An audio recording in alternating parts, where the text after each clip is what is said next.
उमर खेळून जाऊन नथ आणली चांगल्या सोनाराकडून. आणल्यानंतर लेवायला दिली तिला. आता ते बाईला कोणता अलंकार आणून दिला, काही साडी आणली, कोणता दागिना आणला की ते लई दाखी थिंडा वाटते, दाखी थिंडा वाटते. सगळ्याला बोलायला लागली, गंगा काकू काय झाले बरं आहे की म्हणून का हलवाली नथ हलवा म्हणून. तिचं लक्ष गेलं नाही बिचारीच. हो माय बरं आहे मी. कोणीच बघ ना गेलं तिच्या नथनीकड. नाक बघायला गेलं तर चपट तिथं लिहावं लागेल केले इथे नाक आहे असं म्हणून.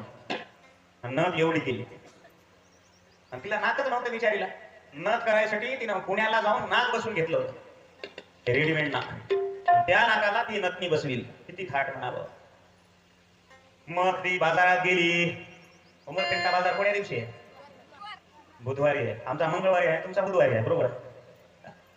बाजारात गेली महाराज ती नथ बघावं म्हणून. गेली ते गेली मिरच्याच्या बाजारात गेली. लाल सुरू